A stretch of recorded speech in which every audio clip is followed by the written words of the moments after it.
Good afternoon. My name is Jim Lewis. Welcome to CSIS. We're really happy to have this event. We'd like to thank FireEye for helping to sponsor it. This is the fourth time we've scheduled it. Every time we've scheduled it, something has happened. Usually it's been either a snowfall or we had one on Friday the 13th. That didn't work. And today is important because we were doing this, remember, for the executive order on information sharing. These guys have to slow down. I can't keep up with them. So we'll probably talk about some other executive order as well today. But the format is we will have Michael Daniel from the NSC give some opening remarks, talk about what they're thinking about. We'll then have time for a few, probably 2 or 3 max questions with Michael. We'll then go to a panel, which my cohort in crime, Denise Young, will moderate. And then we'll close up with remarks from David Granis from SSCI on the status of legislation and where we are on the Hill. So it's a pretty full schedule. Thank you very much for coming out. With that, we have bios on the web for people who don't know who Michael Daniel is, but let me turn it over to him. Thank you.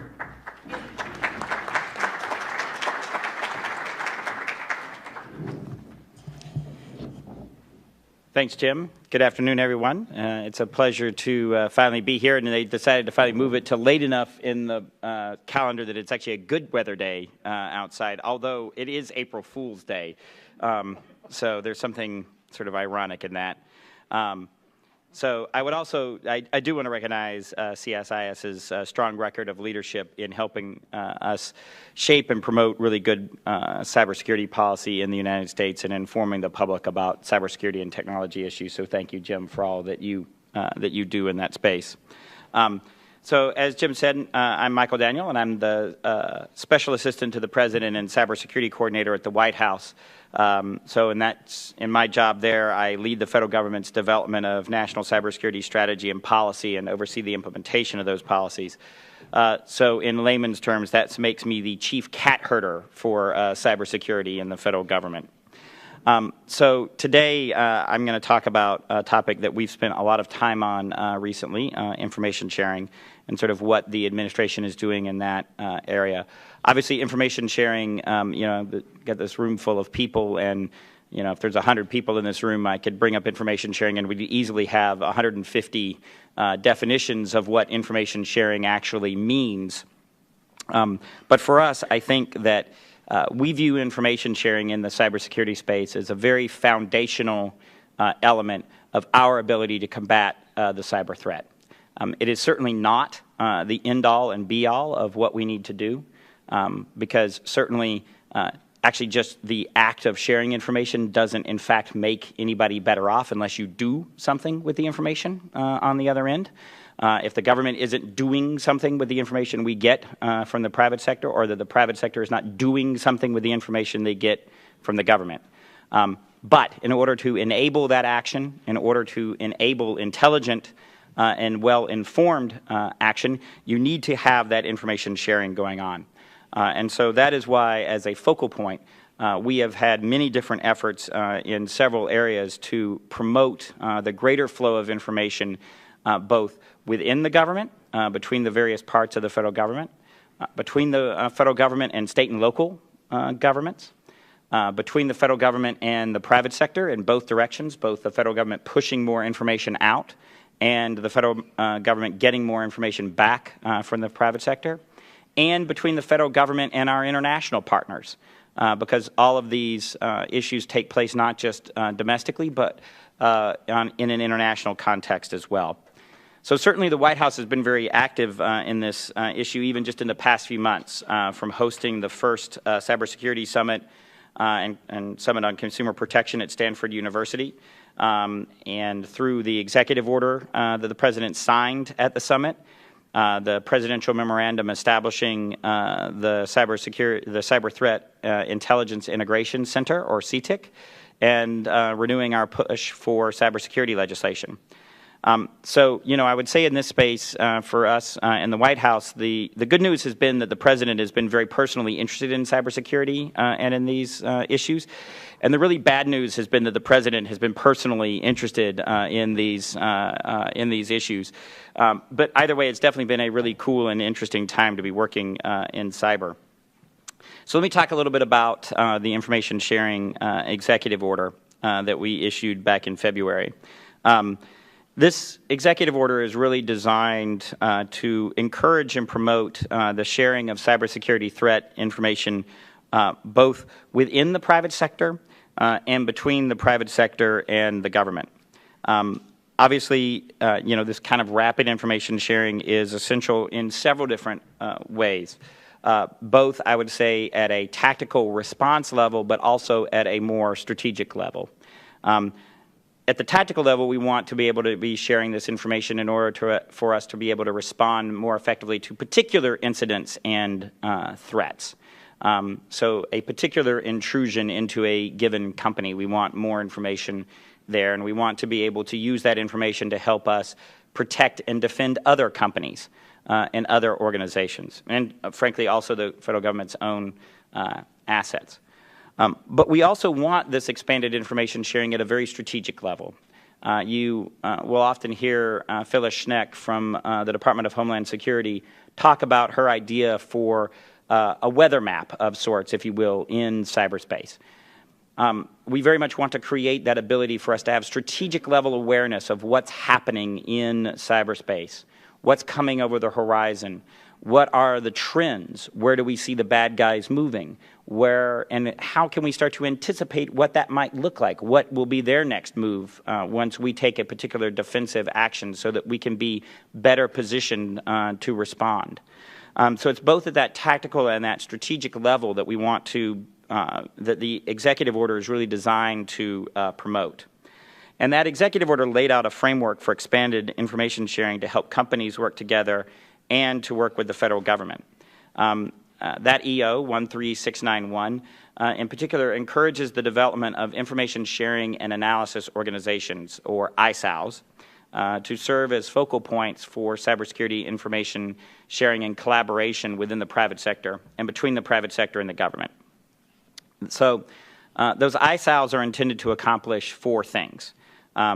First, we want them to make it easier for companies to trust each other when sharing information, because the ISAOs will have a sort of defined set of standards for what they're supposed to meet in order to call themselves an ISAO.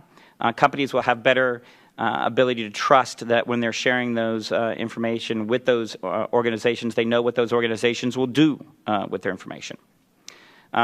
Second, ISAOs will enable the sharing of information across sectors and regions, providing a different way to share information than what we have now.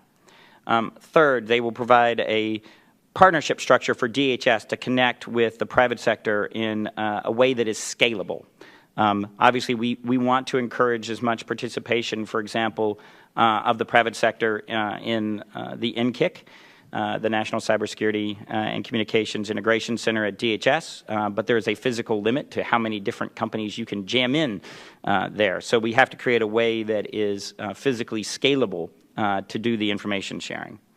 And fourth, they provide a framework for the private sector information sharing that legislation can build on, making key legislative steps like tying targeted liability to those organizations much more attainable.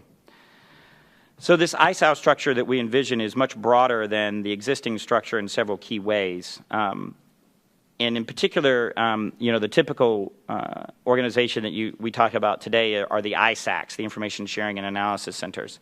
The ISACs don't have a statutory underpinning, where ISAOs actually do. They're enumerated in the Homeland Security Act of 2002. And ISACs typically share information within a given sector, such as financial services or energy or health. And this kind of sharing is proven invaluable to cybersecurity, and we very much want to encourage that to keep happening. And those organizations that are very, very strong, we want them to keep going. But we want to enable the formation of structures that are different than that, if that's what the private sector needs in order to fulfill its information sharing needs. And so ISACs, in our view, are really a version of ISAOs. They're a kind of ISAO. In fact, I would actually argue that the ISAO concept will only succeed if we learn all the lessons, some of them quite hard-won, of how we have built the ISACs over the last few years. So ISALs can take on a whole bunch of different structures, including sharing information across regions and in response to particular threats or to any number of other communities. So this executive order is meant to complement the administration's legislative proposals that we sent forward, particularly with targeted liability protection for improving cybersecurity. So really this EO is designed to provide the framework for that trust and enhanced information sharing in the private sector. So we also have rolled out the Cyber Threat Intelligence Integration Center, or CTIC. In reviewing our cybersecurity capabilities over the last year, the administration really determined that we face some critical gaps internally to the administration, particularly involving the strategic analysis and integration of intelligence related to cyber threats. And this is going beyond our ability to assess particular incidents and threat indicators. This is about our ability to integrate that information across all of the different information streams that the U.S. government has, to discern the signal from the noise, if you will. How do we know what threats and risks we really ought to care about, particularly from the national level? Where are our adversaries going? And how should we position ourselves to counter what they are doing? And how do we make determinations about how to improve the cybersecurity of the nation? So the CTIC is really designed to help us fill that gap. And the President directed the Director of National Intelligence to form the CTIC using his authorities under the Intelligence Reform and Terrorism Prevention Act to create intelligence centers. And in many ways, CTIC will serve a function similar to the National Counterterrorism Center does in counterterrorism, providing that all-source analysis of threats and incidents impacting American national interests, and closely supporting the operational work of government cyber centers, making sure that they really have the best intelligence available about cyber threats and cyber actors in order for them to carry out their missions. CTIC is really designed to be an internally facing organization. It's not designed to interact with the private sector. That's what we have DHS and the FBI and a whole alphabet soup, frankly, of federal agencies to do. So the CTIC is really designed to do that knitting together on the back end, to make that back end wiring and machinery work better so that all of those elements can do their job better, and for those of you in the private sector, make our interaction with you actually better. So if we do it right, the private sector will never see the CTIC, but you will see the results of their work and what they do in enabling us to do a better job of outreach and coordination. And then finally, I know that you will hear from David Granis about where the Congress is in legislation. What I will say is that from the administration side, we kicked off 2015 by submitting a new updated legislative proposal in cybersecurity that included a cybersecurity information sharing bill, a national data breach notification standard, and a bill to enhance law enforcement tools for combating cybercrime. And since that time, we've been working very closely with all of the relevant committees up on the Hill on both the House and Senate side. And I will say that we've made tremendous progress in this space. And I'm actually more optimistic at this point than I've been in a while that we can actually get to a piece of cybersecurity legislation that can pass the Senate, pass the House, and that the President will be able to sign. From the administration's point of view, we are looking to ensure that whatever we do in this space actually promotes greater information sharing, that actually has the result of increasing the amount of information that flows between the private sector and the government, and that we don't authorize behavior that actually harms the cyber ecosystem, and that also carefully protects privacy and civil liberties and preserves the longstanding respective roles and missions of civilian and intelligence agencies in this area, and that has appropriately targeted liability protections. So, we're very encouraged by the work that has happened, particularly what the Senate Intelligence Committee has done and some of the changes they've put into their bill to address some of the administration's concern. And so while we still have some issues to work through, I think that we're confident that we have a path forward to doing that. On the House side, we've also been very closely engaged with both the House Intelligence Committee and the Homeland Security Committee on their respective bills. And so that we can, again, we think we have a way to work forward with both of those committees over there. So we're very committed to striking that careful balance between facilitating information sharing and protecting privacy and civil liberties. And we're committed to working with Congress to get there. So these are just a few of the information sharing initiatives we have going on at the moment. All of these involve difficult and challenging questions, and that balancing act that I mentioned between protecting privacy and civil liberties, ensuring consumer protection, and ensuring the level of information flow that we need to actually provide actionable information that somebody can do something with to better protect their networks.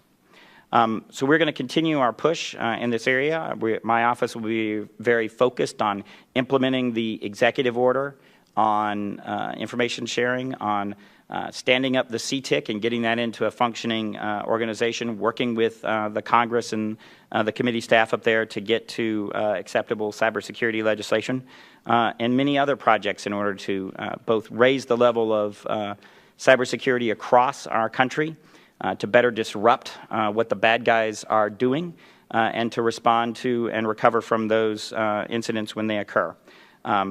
So, you know, there's very few absolutes in cybersecurity, and there's no 100% answer in this space, as Jim knows quite well.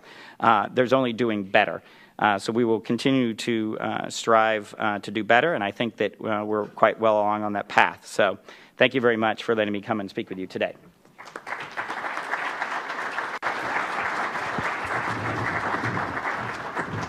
Great, thank you.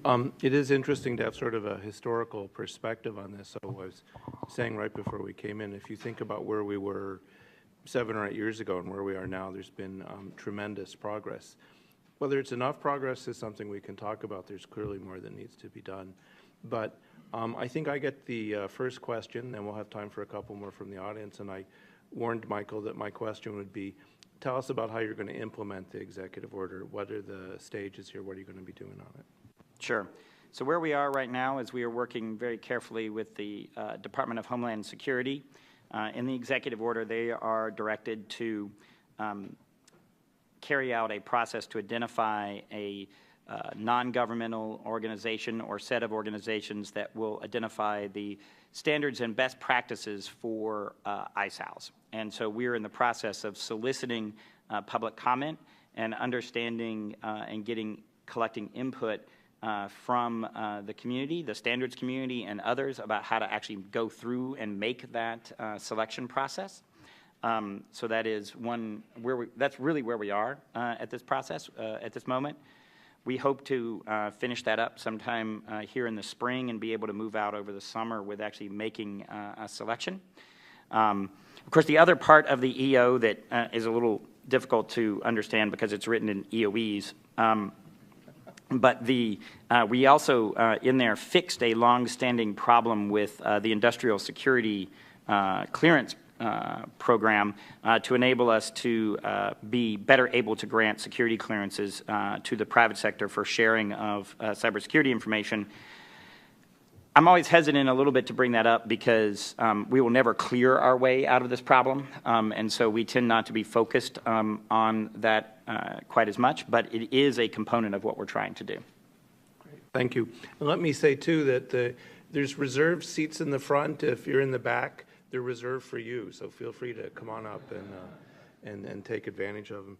Do we have any questions? I'm not going to ask a NISPOM question, and no one is allowed to ask a NISPOM question. Yeah. But I see we have some questions from the floor. Why don't we do these three, and then we'll go across the room. So in the front row first, please. Wait for the microphone. Thank you for your speech. Shen Yang from China Daily. China's foreign ministry spokeswoman said the day before yesterday that China calls for more international cooperation in the cybersecurity issues. So my question is, how do you see this cooperation between China and the U.S.? Thank you. Sure. I mean, obviously, the relationship between China and the United States is one of the most important bilateral relationships that we have in the 21st century. And it is also an enormously complex one. that involves both areas of high levels of cooperation and some areas where we have some differences of opinion. And obviously in some of the cybersecurity areas is one of those that we've had some differences with the Chinese government over the last few years. My view is that despite that, this is an area that we have to figure out a way to work better together. We're two of the largest economies in the world. Both of us are highly internet and cyberspace dependent, and the Chinese are growing only more so every day as they modernize their country. And I think in the long term it will be in both of our interests to figure out how to combat the cyber threats that we face more effectively. Great, thank you. We had one in the front and then one in the third to last row. If the ISACs, there we go. Thank you. Hi, Rich Coleman. If the ISACs are focused on specific industries, are there ISACs for other industries not already covered or smaller companies, or how do those two relate? So it would be all of the above. So in fact, I would say that, again, in our view, ISACs are kind of a flavor of ISAO. They're one manifestation of that kind of organization that we want to see. I think really the thing that we're trying to promote here is sort of flexibility and enable the private sector to organize itself along whatever lines it finds most useful for sharing the kinds of information that they need to. So in some instances, we've actually found that there are companies that have told us, we actually need to be members of a couple of different organizations, one in our sector, one in our region, and one sort of for our supply chain. And so we want to enable all of those to get more formal, those flavors and those kinds to get more formal recognition. Okay, we had one in the back, and then I've got one over there. Leandra Bernstein, Sputnik International News. Question about the executive order from this morning targeting cyber criminals with sanctions. Could you just talk a little bit more about that? Are there enough suspects that you can have a designated sanctions list? What countries do you anticipate a lot of these individuals being connected to? Yeah, just discuss the executive order. So this morning the President issued an executive order that will enable us to target malicious cyber activity with economic sanctions. It's so new it doesn't even have an executive order number on it yet, since the President only signed it at 8:45 this morning. But essentially, what this order does is it enables us to impose economic sanctions on actors, entities or organizations, individuals, entities, organizations that pose a significant threat to the national security, the foreign policy, the economic health or financial stability of the United States, and that meet one of four harms, enumerated harms in the executive order. So an attack or disruption of our critical infrastructure or critical infrastructure services, the disruption of computer networks on a wide scale, the theft of trade secrets, personal information or financial information, or sort of aiding and abetting, the knowing receipt of or aiding and abetting those stolen goods or one of the other two activities. So really this is a new authority for us. We don't have a specific set of targets at this time because we felt it was important to get this authority in place to enable us to both deal with any future incidents that might occur that rise to this level, but also to deter as a piece of deterrence for those that have been thinking that they can hide behind borders where there are weak governments or weak cyber laws or governments that aren't willing to cooperate. And so this is really a tool that's designed for us to be able to use in cases where we don't believe our existing tools of diplomacy and law enforcement and others are adequate or appropriate.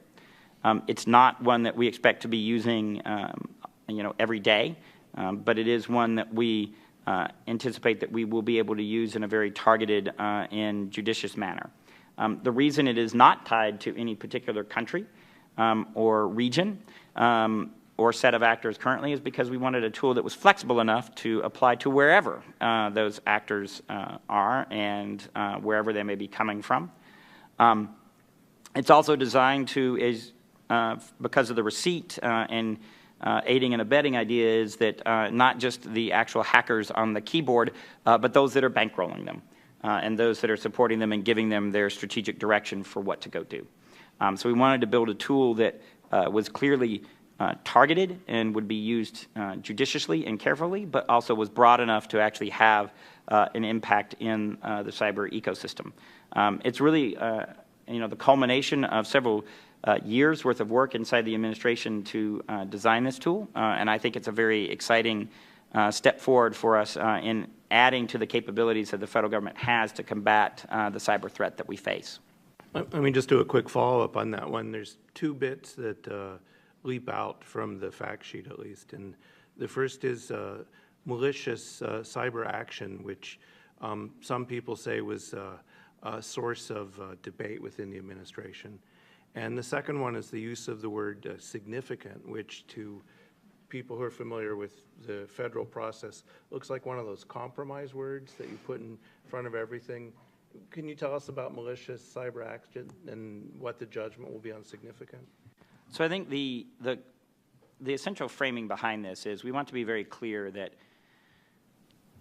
if you're talking about sanctions, they need to be used in the pursuit of our national level interest and used carefully in, as I said, judiciously. So the reason for the word significant is that this is not something that's meant to be used to promote the narrow interests of any one particular U.S. company. It has to be something that actually rises to a level of national concern, and that was the use of the term significant very deliberately. The term malicious cyber activity, we wanted to arrive at a term that obviously denoted something bad, hence the use of the term malicious. But we were also trying to enable us not to get locked into terms like attack and other sorts of things that you have a lot of debate about, but enable a broad enough definition that we could encompass the wide range of theft and intrusions and the kinds of bad behavior that is endemic, unfortunately, in cyberspace. Okay. We have one over here and then one in the back. So can we get this one up front, and then I think that'll be it. Wait for the microphone, please. Thank you. Raleigh Flynn, Singa Consulting in Georgetown University. Could you comment a little bit more on CTIC? How exactly are you going to be staffing it? Will you be pulling from other government agencies, hiring contractors? I know with the stand-up of NCTC, that was an issue. Also, how big is CTIC envisioned to become? Sure. So CTIC is designed to deliberately be a streamlined and small organization. So it will primarily be staffed by detailees and assignees from other federal entities, although it may well have some permanent staff of its own to ensure some continuity. I am sure that it will also be augmented to a certain degree with contractors to support the workforce. Our target number is around 50 people for this organization, so not an overly, well, I mean, if you're from the National Security Council staff, that sounds like a very large organization. If you're from a line agency, that's not a very large organization. So ultimately not a very large entity to do this, because the goal is to leverage the existing capabilities, the very, very robust capabilities that we've built at the agencies, but to knit them together more effectively. So really, it's really that integration and support function that CTIC is designed to do. I suspect that we want to, we're driving towards having CTIC start producing products over the next few months, but I'm sure that it's one that we will try some things out, and we'll discover that some things work really, really well, and we'll decide on some others, wow, that sounded really good on paper and doesn't work so well in practice, and we'll make adjustments. One in the back there. Michael Eisenberg, speaking in my capacity as a member of the ABA Information Security Committee leadership. Harking back to the remarks at the very end of your statement about selection and engagement with organizations, going back to the start of PCIS, healthcare, for example, was a challenge because of the diversity. Has there been discussions or are there views about the way to deal with critical sectors that are diverse? And I'm thinking in particular about the law and the legal profession, which, like healthcare, is not a monolith and presents a challenge in terms of engagement about security practices. Sure. I mean, I think that one of the lessons that I've been learning over my time in this job is that, in fact, the really, really big companies in all the sectors tend to look more alike than they are different across the sectors, and that the really small entities look very different and are actually more similar to each other across the sectors than sort of, being the same across those sectors. And that, the really large companies tend to have the ability to invest fairly significant sums of money in, a cyber intelligence unit and that sort of thing. So one of the questions that we've been, sort of wrestling with is how do we promote policies to enable, sort of the small and medium-sized enterprises, in those various sectors to, more effectively consume information that may be pushed out to the information sharing and analysis organizations. And how do you actually create sort of this virtuous market for the larger firms to provide those services in that sector? Looking at and working with those sectors, trying to develop very deep partnerships with them to say, what kinds of information are most useful to you? What do you actually need from the federal government? Where's the federal government's value add in this space?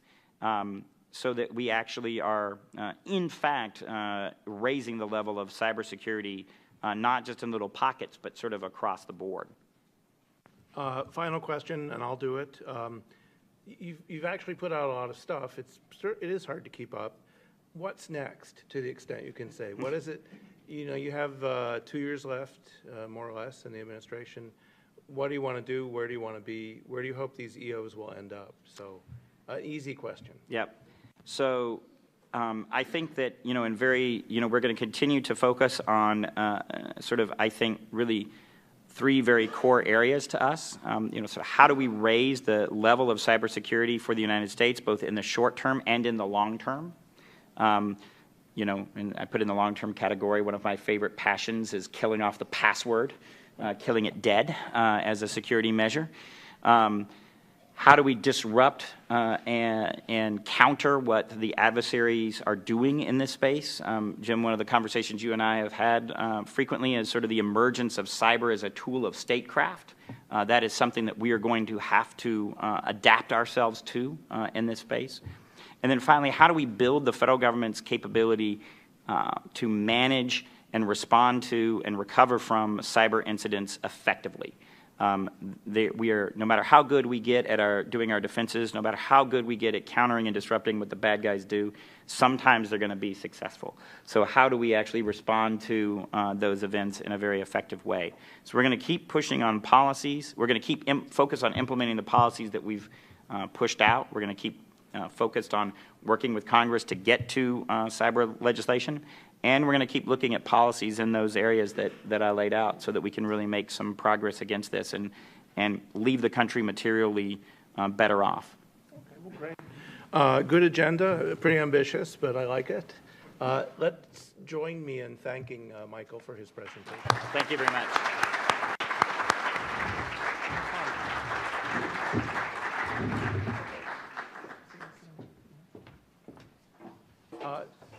Now what I'd like to do is ask Denise Young, my compatriot here at CSIS, to come up, introduce the panel. If the panel members could come up as well, we'll now go to the second part of the...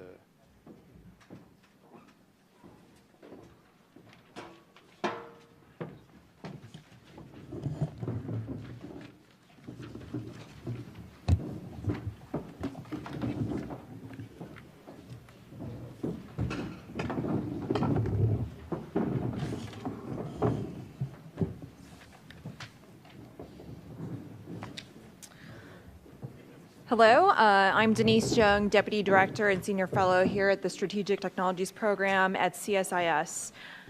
Next is a discussion about an effort that's being piloted in the electric utility sector called the Cybersecurity Risk Information Sharing Program, also known as CRISP. At a very high level, CRISP is a voluntary information sharing program that facilitates the exchange of cyber information between electric utilities and the Department of Energy. It involves specialized sensors installed on the networks of participating entities that collect and transmit information in real time. And it enables the government to share sensitive cyber threat indicators and intelligence back. In many ways, this is a new and novel approach, innovative approach to sharing cybersecurity information within a select community with significant interdependencies and that also face advanced cyber threats. So our panel is going to discuss this program, including its benefits, its challenges, and whether it could serve as a model for information sharing programs in other sectors. And with that, I would like to introduce our panelists. Michael Smith, to my right, he is the Senior Cyber Policy Advisor to the Assistant Secretary, Office of Electricity Delivery and Energy Reliability, Department of Energy. Tim Roxy, he is the Chief Security Officer and Senior Director for the Electricity Sector Information Sharing and Analysis Center for the North American Electric Reliability Corporation. Scott Aronson, Senior Director for National Security Policy at the Edison Electric Institute. Greg Nojheim, he is Senior Counsel and Director for Freedom, Security, and Technology at the Center for Democracy and Technology, CDT. And Shane McGee, he is the Chief Privacy Officer at FireEye. And so at this point, I would like to invite our panelists to each give brief remarks, approximately 10 minutes, and then we'll do Q&A. Thanks.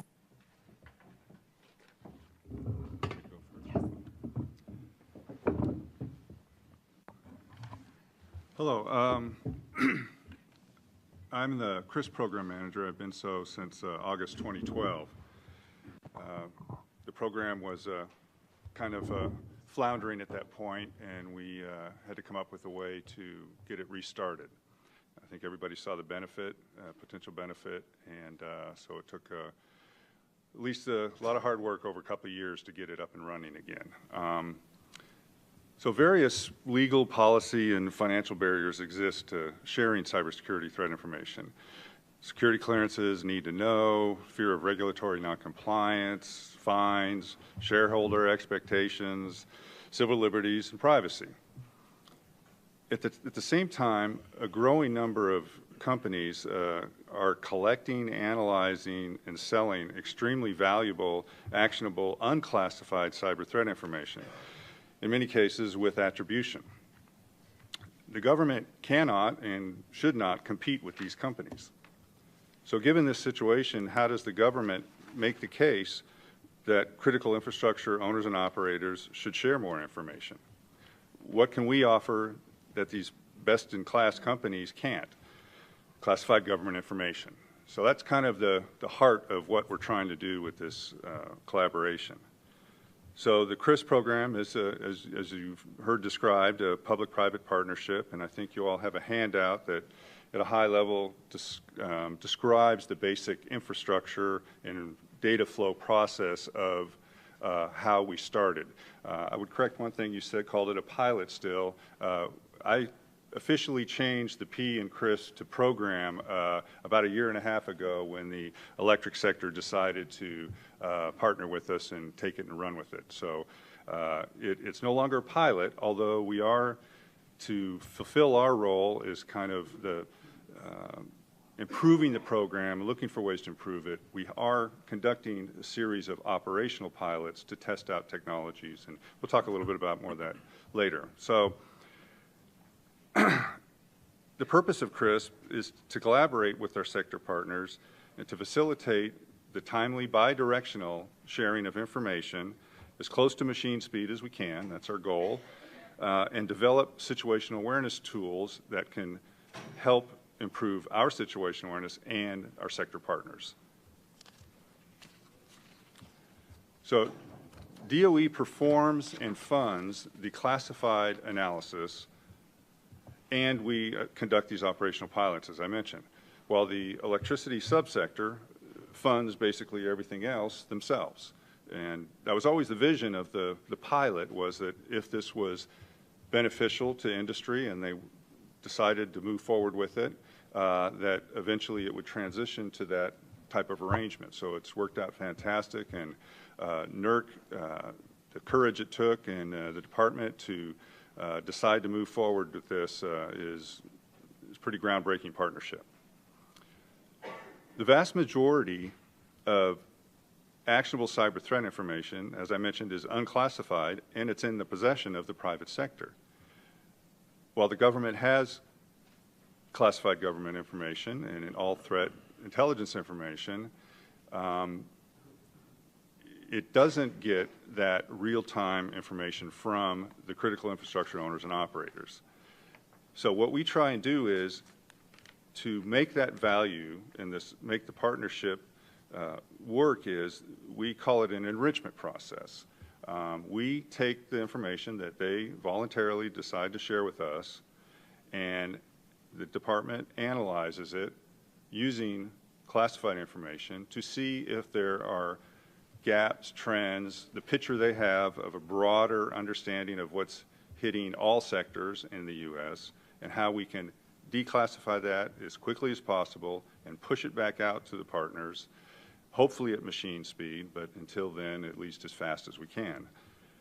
So by focusing on that last mile of actionable threat information, CRISP is not attempting to compete with managed cybersecurity service industry or duplicate the energy sector expertise that resides in each of the CRISP companies and at their information sharing and analysis center. We can't duplicate the expertise in those companies or the understanding of the sector that the ESISAC has or that those companies have. So the original pilot started with technology developed at Pacific Northwest National Lab, and that's what NERC and the ESISAC are using as they go forward. So that allows us to take a step back and start experimenting, checking other technologies that are out there to see how we can help improve every process, every aspect of CRISP, speed it up, make it as more useful and tailored to what the sector needs as possible. Now, while some energy companies have very robust cyber programs, Michael mentioned the vast scale of sophistication that's out there, we have the same thing in the energy sector. So not every company has those capabilities of some of the large ones. So, but almost every company in the sector, whether electric or oil and gas, has some type of network monitoring capability. So our eventual long-term goal is to allow companies to come into CRISP with whatever technology they have in place. If they have some type of network capturing information that they want to share with us, in whatever fashion, we hope to bring them in so that we can protect the companies that are connected to the larger sophisticated companies in some way, but do not have their resources.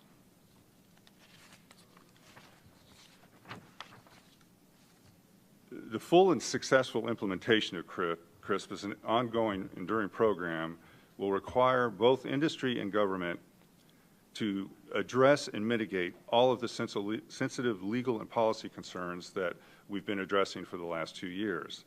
It's not a one and done issue. We have to continuously look at ways to minimize the data that they're sharing, autonomically remove PII or private information, and focus it as fast as possible on true cybersecurity information.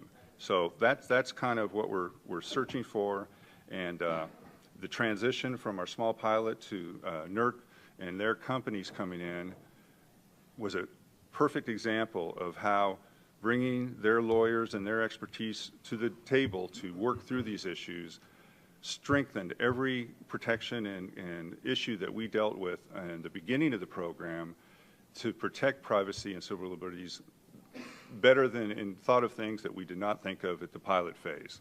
And that's exactly what should have happened. And those protections are very well thought out and spend a lot of time on negotiating those. So I guess the key takeaways I would say is that the current CRISP privacy and civil liberty protections are robust and reflect hours of coordination among the interagency and with our private sector partners. But we need to keep working harder to make sure that we can even improve that. DOE is committed to this partnership and will continue to investigate ways to enhance CRISP information sharing and reduce cost as much as we can for the private sector. Thank you. Thank you. And Tim Roxy? So I am Tim Roxy. I am the Chief Security Officer for NERC, and I'm the Senior Director of the ESISAC. So NERC is a private sector entity. We're a not-for-profit. We have roughly 1,800 to 2,000 registered entities, which are in compliance with the NERC CIP standards. And we also have many others within the electric sector who are not members of NERC itself, but are members of the ESISAC. We are North America-wide to include OCONUS areas as well, and we integrate with the other Friendly Five Eyes and other ISACs around the globe. So it's a big dang deal for us to be involved with the CRISP program. We are seriously a public-private partnership. We are embedded with various public community agencies such as DHS and DOE, among others, and also very tight relationships with a variety of private sector companies, to include other sectors as well. We hold daily inter-ISAC calls, so we coordinate on a daily basis the tempo of tactical information sharing between all critical infrastructure. I kind of want to say that CRISP is designed to address or partially address one of the more difficult challenges in cybersecurity that you hear discussed in a variety of different ways. Sometimes you hear a statement that says it's almost 2 years, or it's 208 days, or it's pick some time frame, it doesn't matter, before you're actually aware of a compromise from the time you trace it back and realize that you were compromised. So the way a friend of mine, Paul Stockton, would frame this, it's left and right of boom. Our lives are a series of events left and right of boom. Left of boom, you're on vacation, you're fishing, you come out to the parking lot, your tire's flat, you didn't prepare for it, now you got to deal with it. So CRISP now is designed to be that detection function right in the middle. It amplifies, it enriches through classified networks, and it also enriches through a lot of open source intelligence information, the information that a particular single entity may be seeing. When you take that single entity information and pass that detail of whatever they're seeing back into the company, it helps the company improve their training, their ability to respond, and to mitigate these issues. However, as we know, typically one company is not the only one suffering a particular piece of pain. It's shared across many, many companies. So what the ISAC does, the value add here, is that we will actually take that information back, strip attribution, and parse the information into a protected portal, encrypted in some cases, so that the vast majority of the other companies in the electricity sector can participate in fixing that. The details are pretty intense. The information sharing device basically captures packets. It uses 4 different types of technologies to evaluate that. Each of these technologies has a data protection privacy descriptor with it that says even though this technology can take this kind of data, the collection that we need is only going to take these few pieces. All the rest is going to be dropped at collection, so it does not even go into the national labs. We scrub it as hard as we can before we even pass it up there.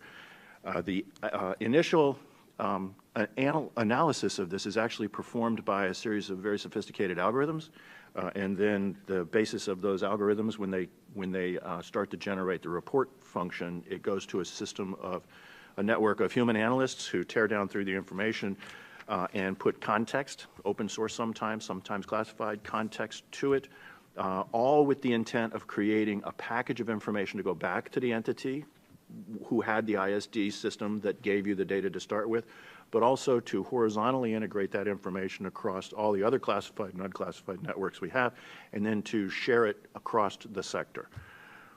So the ESISAC, again, would be the functional vehicle through which all the electricity sector would be sharing this information, and we are targeting to try and move to TAXII and STIX framework for anybody who's familiar with those. That would be a machine-to-machine framework, and we also use from DOE the cyber federated model, which DOE uses, which is also a machine-to-machine, heavily encrypted always, so the information is always in motion, heavily encrypted.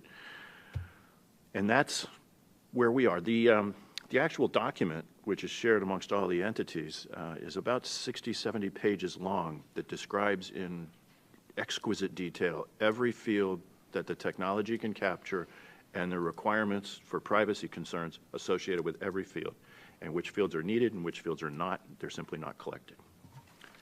Thank you. Thanks, Tim. Scott? There we go. Thanks, Denise, and thank you to CSIS for holding this today, and thanks to my colleagues who are up here. I think we're going in exactly the right order. So Mike and DOE and the government helped to develop this technology. NERC and Tim and the Electric Sector Information Sharing Analysis Center are helping to manage it. And my members, the electric utilities around the nation and Canada as well, are benefiting from it. So what I want to do is sort of explain how we got to where we are and then what the industry's perspective is and sort of why we have bought into this the way that we have. I think it's an instructive viewpoint for other sectors who are looking to, as Michael Daniel put earlier, really deal with the most foundational thing that we can do as a nation dealing with cyber events, and that is to improve the sharing of information. So in addition to my day job as a member of EEI's Government Relations Department, I am actually 95% of the time the Secretary of the Electricity Subsector Coordinating Council.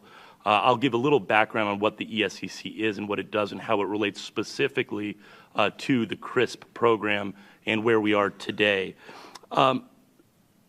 Without too much history lesson, NIAC, the National Infrastructure Advisory Council, has put out a bunch of reports over the years about how can we improve our security posture to protect that critical infrastructure that primarily is owned and operated by the private sector, but which has a critical component to the life, health, and safety of Americans. Traditionally a really government-focused perspective, but obviously we, the critical infrastructure owners and operators, have a little something to say about it and do with it.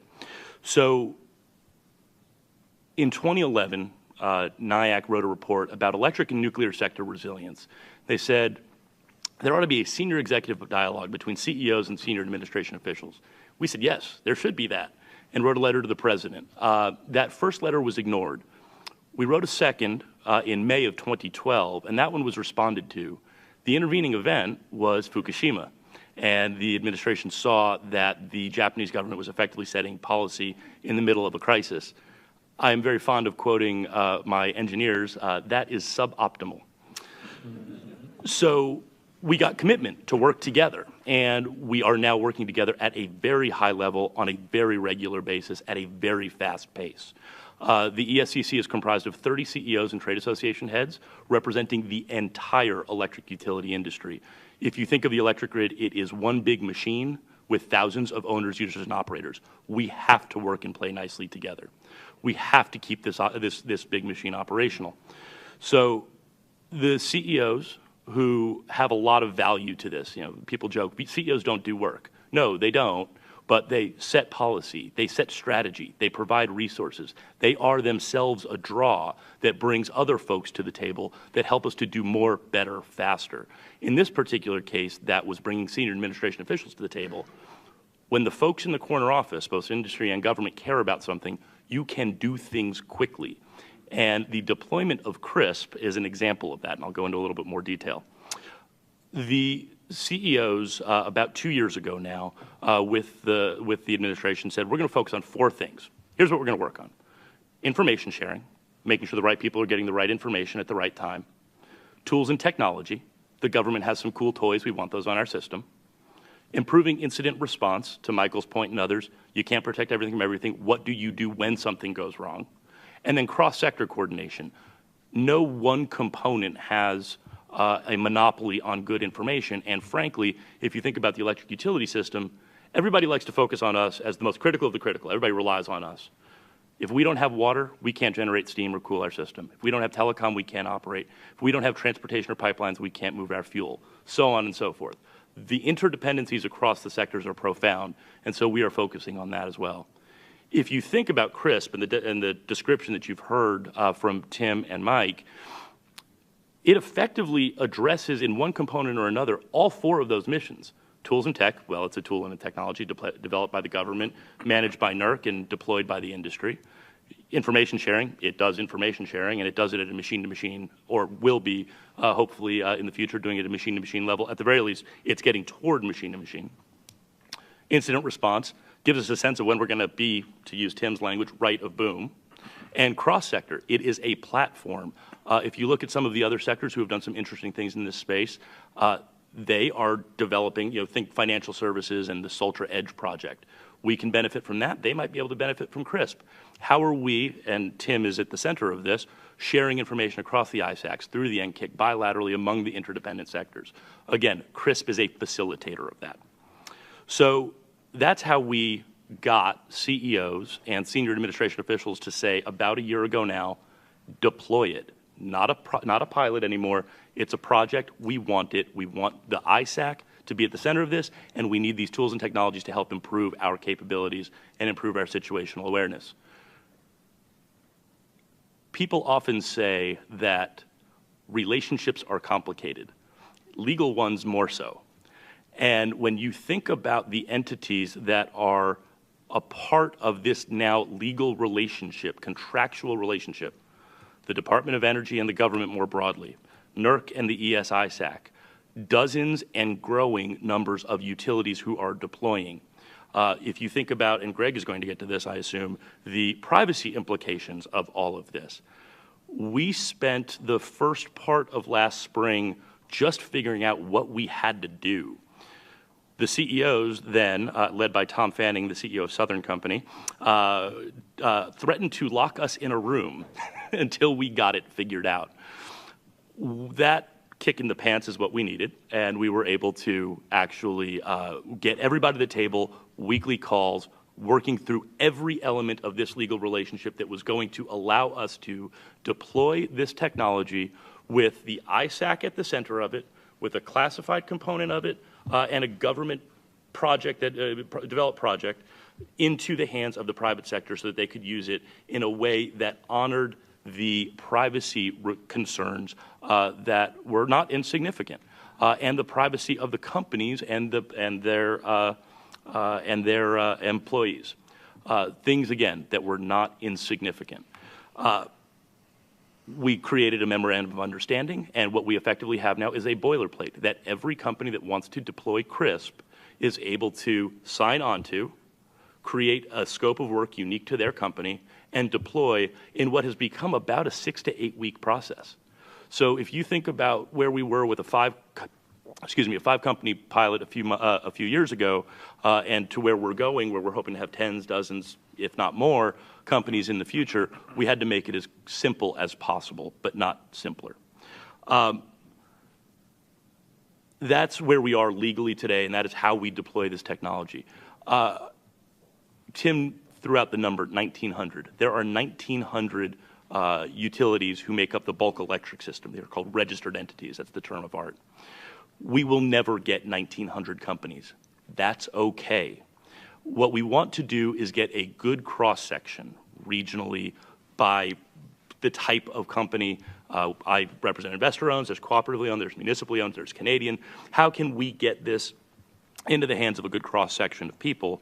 And then once we've done that, how can Tim's shop use the information that is gleaned from the dozens of companies that deploy and socialize it and put it into the hands of all owners, users, and operators, some who choose not to participate, some who simply can't afford to participate.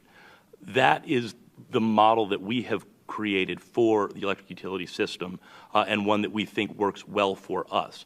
Clearly, other sectors will have other approaches, but again, these were the pitfalls and sort of issues that we had to cope with in order to make for a more streamlined and effective deployment of what we think is a very valuable tool to, improve the situational awareness of cyber threats for the electric utility grid. So with that, I'll look forward to your questions. Thank you. Thanks, Scott. Now we'll turn to Greg. Hi, I'm Greg Nojine with the Center for Democracy and Technology. CDT, my organization, is a nonprofit organization. We're based in Washington. We have an office in San Francisco, and we have folks in Brussels and London. And we like to say that we're dedicated to keeping the internet open, innovative, and free. My organization has been pretty deeply involved in the debates around cybersecurity, information sharing legislation, because of the privacy implications that we see in the proposals that have come. I have to confess, I don't know as much about the CRISP program as the other panelists who have gone before me, and I would submit that that's not a good thing. Not good for me, and perhaps not good for the idea that the program might be translatable into other sectors.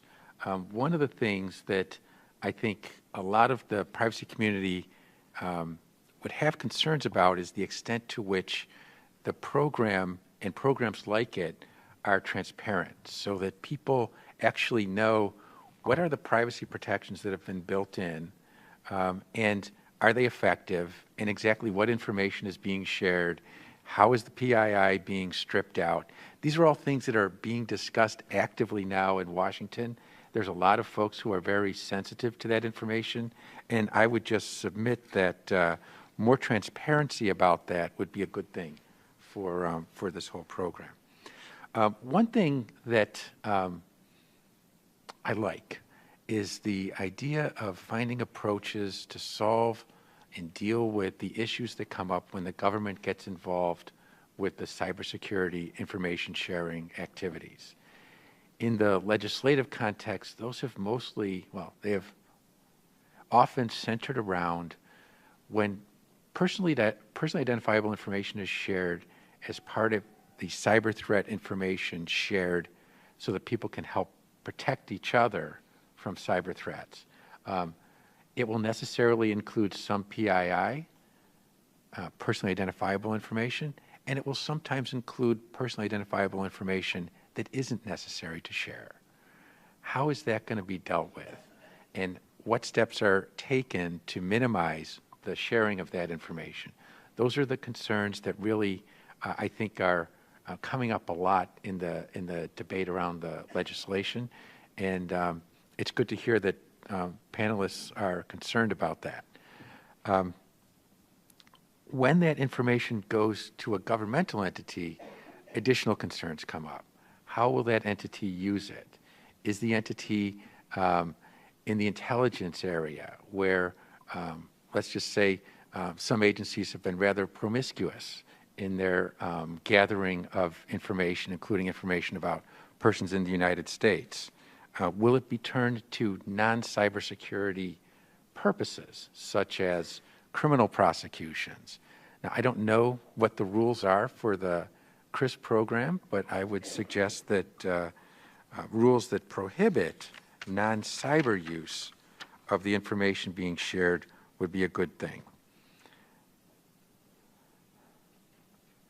It's also not entirely clear to me what data is going back to FERC, back to the Department of Energy, and what data does not go, what data is scrubbed out and does not go.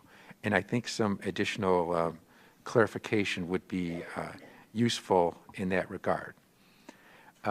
We've also been asked to think about whether the model that's been discussed and described could be applied outside of the energy sector. I think it might be appropriate for some other sectors, but I don't know if it would be appropriate to what I would call the public-facing sectors, the sectors that are going to deal with a lot of personal communications, consumer communications, as opposed to what might be shared within the energy sector. I'll stop there and hope to continue learning more. Good afternoon. I'm Shane McGee. I'm Chief Privacy Officer for FireEye, and that's just in the last year. Prior to that, I was General Counsel for a local security company here called Mandiant. I am, as a Chief Privacy Officer, I think I'm in a unique position on this panel because I'm both from a company, an executive in a company that sells information sharing services and products, including those that may be involved with this program at some point. But being the CPO, I'm also a privacy advocate, which means I'm an advocate for our customers and in charge of protecting their information, the confidentiality of their information. So I try to balance the two extremes in this discussion, and I think probably the best thing I could do here is to go through and explain why I think that this program, the CRISP program, is probably one of the better, if not the best framework that I've seen in terms of balancing both the privacy and the security issues on information sharing. So let me just go through some of the points that I have, including some you saw me tapping while the others were talking. So I think anything that reduces direct collection by the government of information is hopefully going to, and Greg, I look forward to getting some of these details too in the Q&A, so I'll try to keep my comments short so we can get to those questions. But I think that any program that limits direct government access to the raw data is the only type of program that's going to really pass muster from a public standpoint and those with privacy advocates. The arguments that I've heard including those on the Hill this morning in a meeting about another information security or information sharing bill, is the privacy advocates are disturbed mostly by the government using this as a backdoor to collect more raw data about its citizens. So I think that the ability to send this, to keep this in a private-public partnership but in a privately owned framework is incredibly important and is unique to this CRISP program. There has to be, in the process, at least one, probably more, times when we're going to be able to scrub personal information from this data stream. And that was something that Mike and others focused on. And that's, I think, another great point about this program. What we can't do, though, is what a number of the privacy advocates have come out and suggested, which is to have kind of a strict liability in terms of any company that's providing information, even if some incidental personal information gets by. If you have any type of liability associated with that, then there's not going to be enough participants in a voluntary program like this. So there has to be some sort of compromise there. And I think the bill that we were talking about this morning talked about reasonable efforts to remove personal information. And I think that that has to be the standard going forward, both for this and for others. Now, Greg, you said transparency. I couldn't agree more. We have to absolutely include privacy groups from the bottom up in the planning and implementation of this program, of the legislation that's being written elsewhere. My experiences at FireEye have been largely trying to convince a large customer base that they have more to gain from having us on their network with pretty extraordinary access to their network than they do by not having a company that's looking out for their security. There's always that balance. There's that natural tension between privacy and security. You have to give up a little privacy to get the security that we need these days. So I think that's an example there where you have to make that argument, and you have to include the privacy advocates and convince them of that. And the only way you can do that is to involve them from the very beginning. What you can't do when you're talking about personal information is to broaden that definition to include data that we really do need when we talk about information sharing. I'm talking about IP addresses, MAC addresses, things like that, whereas if we applied, for example, the European Union's definition of personal information, then we would be restricting ourselves from exchanging absolutely vital data that we really can't effectively create a program like this without trading. And then we also have to do, I think this goes back kind of to the question about government collection. When the government is involved in receiving any of the raw data, there are legal regimes in place that require big scary banner ads. Would that be the technical term, Mike? Big scary banner ads. Yeah, we need to have, I think by making this a privately owned, privately run program, you can get away from some of the bureaucracy around information collection and sharing, and I think that's also a good thing. And finally, again, I think probably the best point here is that privacy is advanced and promoted by programs like this. At Mandiant, now at FireEye, we see time and time again serial compromises over and over again by the same groups using the same tools, tactics, and procedures. They compromise one company, they use the same malware and techniques for the next company and then the next, whereas if those companies down the line, not A, but B, C, D, and E, had been a part of a robust information sharing program, they would have received information about that particular compromise early on, and it would have prevented a number of additional compromises. Thank you. So before we take questions from the audience, I wanted to just pose a couple questions to the panel. So we've heard that one of the major impediments to improved cyber security information sharing is the potential for the information shared to be used for regulatory purposes. In this case, it's kind of unique, right? So NERC is the industry regulator. Well, the industry self-regulator, I guess you could call it. But you have utilities sharing directly to their regulator. So my question is, you know, has this posed any unique challenges? I think somebody had mentioned that there are currently 5 companies who are signed up for the program. Has this created any challenges in terms of getting folks to sign up? How have you addressed these challenges? How have you guys overcome that? So the NERC is indeed a regulator. It gets its authority from FERC, which you mentioned. He's DOE, by the way.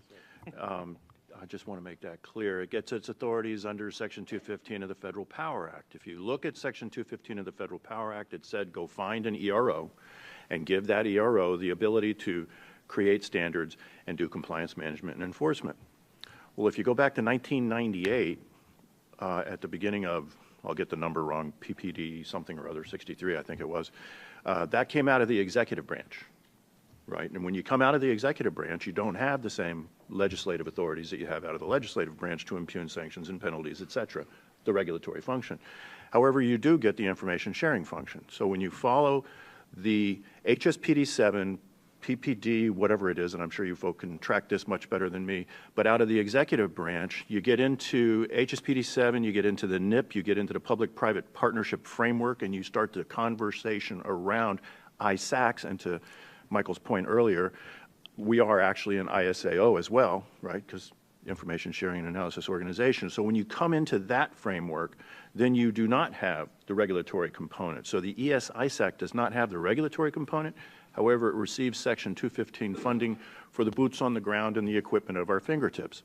In order to clarify this, the Board of Trustees has written 2 different policy statements that isolate the ES-ISAC from all compliance management and enforcement information, which means I don't do names at all.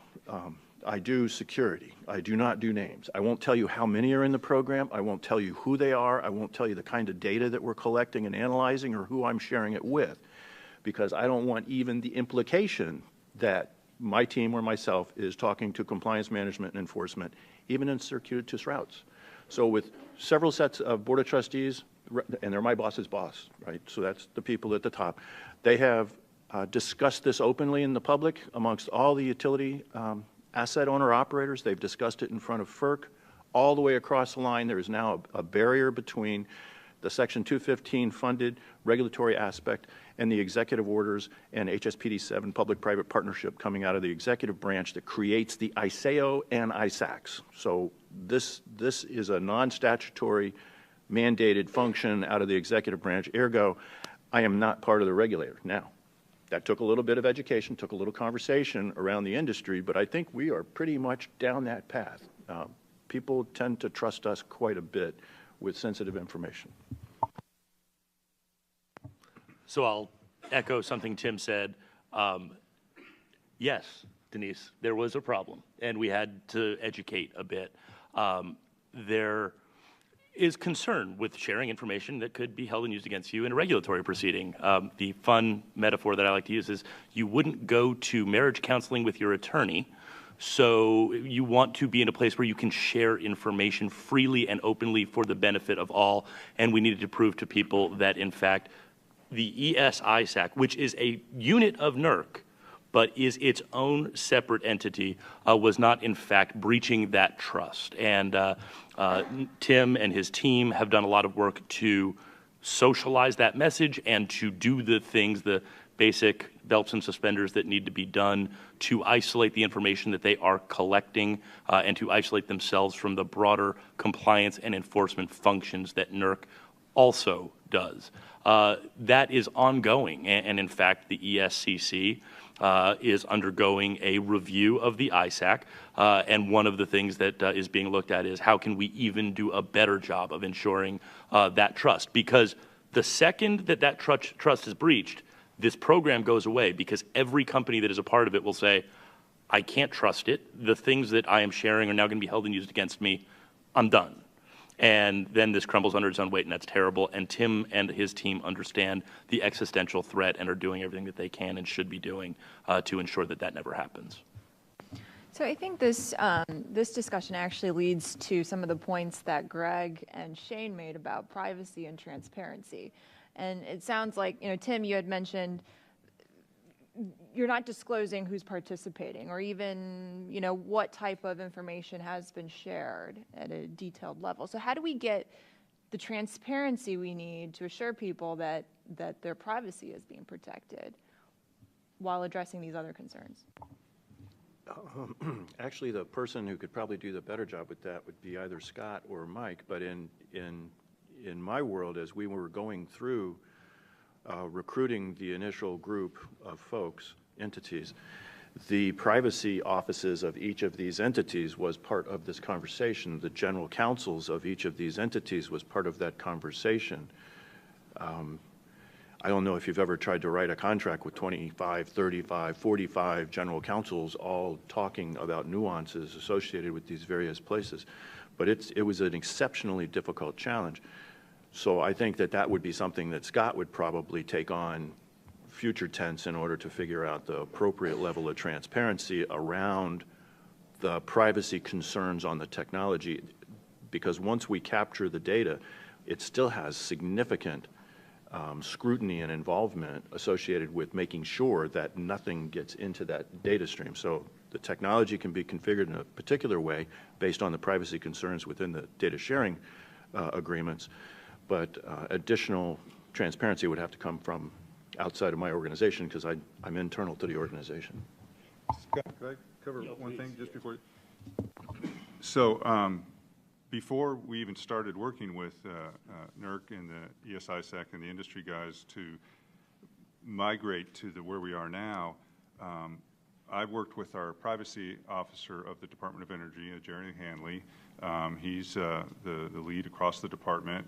He oversees all of our intelligence activities for the intelligence organization, in addition to every other projects. So I've worked with him for the last 2 years and have gone through 3 privacy impact assessments. I had to redo them each time we changed the configuration of the program. So for the original pilot, I had to do a PIA, and we developed and signed. And then when we brought in and partnered with NERC and the ESISAC, we had to do another one. And then when we had our first operational pilot with Norse and FireEye, we had to do another one, separate one, because that was, again, a different process, a different flow. So each one, we had to do an updated PIA for each of those. But so we've worked very closely with our privacy office through the whole process. I'll real briefly. I think Tim hit it on the head. Future tense. We are all getting comfortable with, on the industry side, this framework, the information itself. In working with the attorneys, I learned another little phrase. General counsel's offices are the business prevention department. Apologies to the attorneys in the room. But there were obvious concerns for the companies themselves and their liabilities and exposure. There was concern about their employees and the folks who would have to affirmatively say that they understood that the network they were operating on was being monitored. The banner language was one of the hardest problems to solve during this whole negotiation. And so to Tim's point, I would simply say, I think we recognize the benefit of transparency in this space, but would need to feel really comfortable about what it was we were being transparent with. And it's something I would have to go to the owners and operators and users and make sure they were comfortable with what we were ultimately disclosing. So in terms of what ought to be disclosed, I don't think that the public needs to know the name of every participant in the program. I don't think the public needs to see classified threat indicators. What I think people need to know is kind of the class of entities that are involved, what the relative role of the government is to the other entities that are involved, and information about the information being shared that is detailed enough so that technical people can look at it and say, this is what needs to be shared and this might not need to be shared. And again, these things, they're reasonable. It's not that privacy should be an impediment to a program that works. It's that a program that works can work together with the privacy concerns resolved. And a couple things to what Shane said earlier. When it comes to removing PII in the legislative debates right now, I think virtually all the privacy groups accept the notion that reasonable efforts are good enough, and that there's a duty to look for it. That's part of being reasonable. But a reasonable effort that is unsuccessful is good enough, because you can't guarantee an outcome. At least we would say that you can't guarantee an outcome in this space.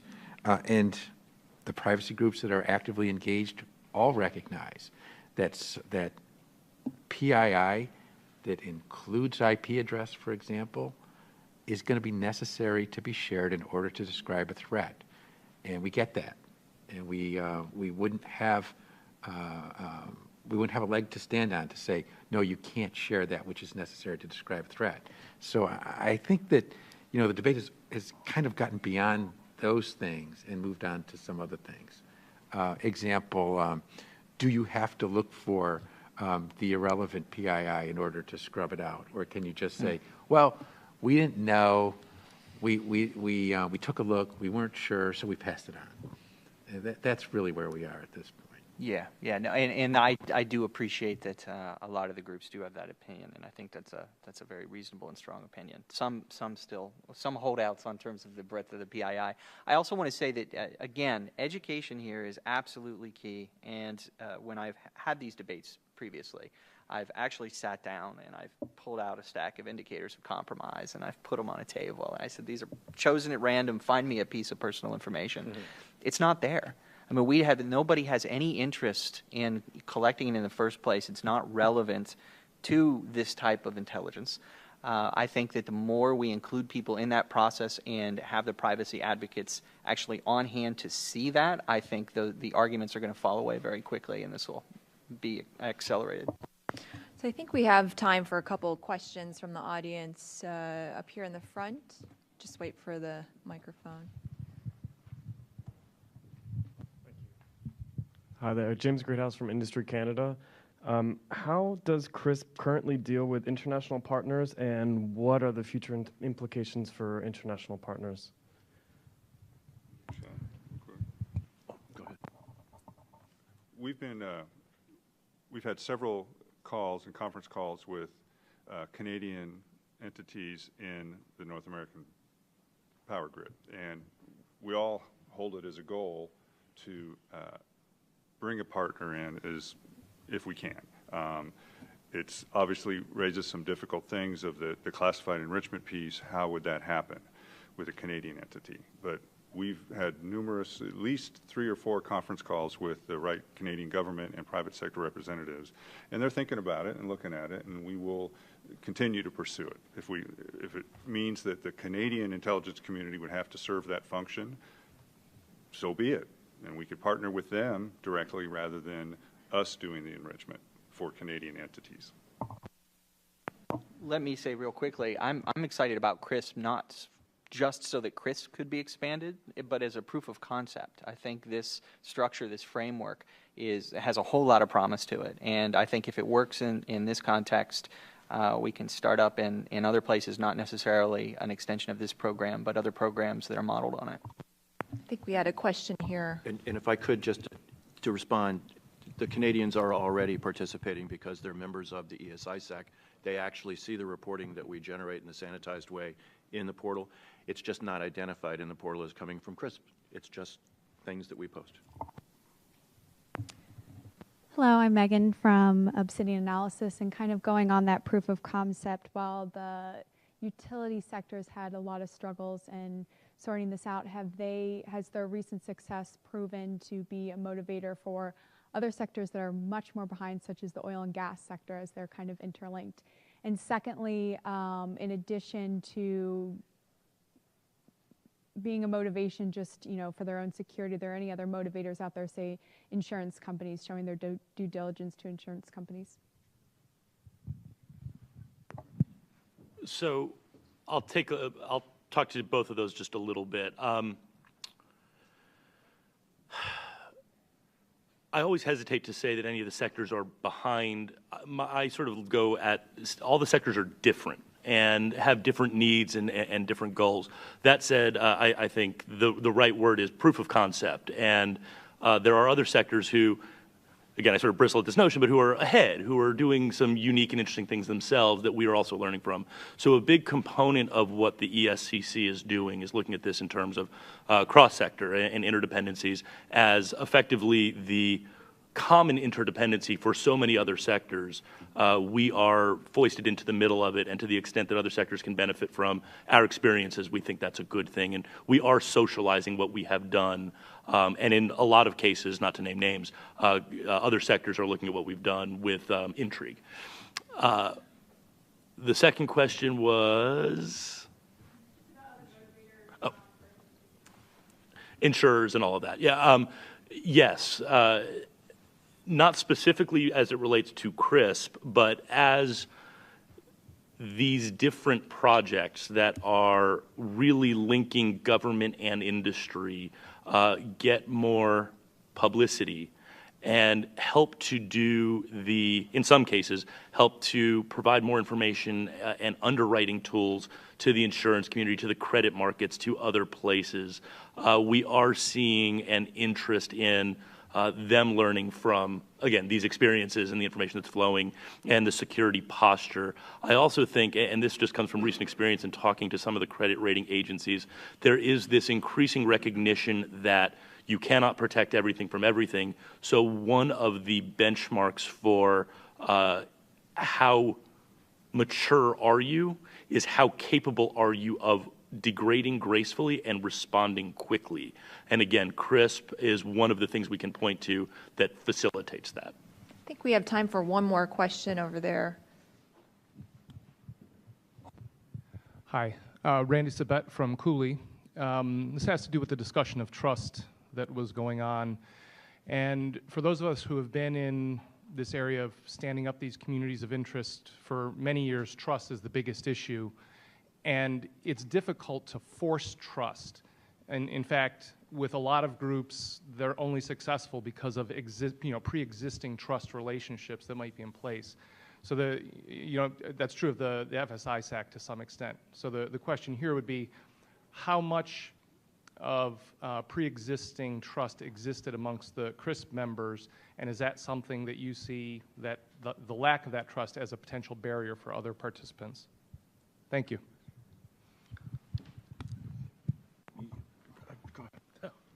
Thanks. No, trust is always a barrier, and actually, this gives me a good place to talk about something I've neglected to in my original comments, and that's that this is not the only answer. There are communities of interest. There are that are forming around a lot of different tools. I have companies who are part of various operation centers, virtual, that they're working together, and it's based on this trust model. And so my point here is we don't want to say that CRISP is the only answer for information sharing across the electric utility sector. It is one tool in the toolbox, and its particular benefit is that it socializes the information to the non-users as well through the ISAC. We're particularly proud of that. So that's one part of it. Second is, as trust relates to CRISP, I'll just say this. As we negotiated the original contracts with a core group of companies, trust was developed. What we are doing is taking that core group of companies and using them effectively as proselytizers to help others in the industry understand nothing to fear here. The ISAC is not a regulator. Here is our success. Here is how we view the benefits and help to onboard these new companies, and then hopefully what we get is this critical mass, and as you get dozens, then maybe you get tens of dozens because everybody else recognizes that, well, okay, there's nothing to fear there. The leading edge of folks that have gone forward and they haven't gotten killed. So we can follow now. And the other part of it that we haven't talked about a whole lot is the more companies we have, it socializes the cost and actually reduces the cost for some of the smaller companies who might not be able to afford it otherwise. And that also helps to deploy in an even broader community. Well, I wanted to take this time to just thank our panelists. This has been a really great discussion. It's really great to see a lot of experimentation happening in the sort of cybersecurity information sharing space. We've seen a lot of sectors try different things, and at CSIS we actually had a project looking at this across sectors. And what we found was that sectors that sort of share common goals, trust, similar types of threats, and that, like Greg said, are not consumer-facing in some ways or user-facing, that deal with a lot of personal communication, tend to have an easier time sharing than others. Anyway, I think there's a lot of lessons learned from all of these different programs, and I really want to thank our panelists for sharing their experiences today. Thank you.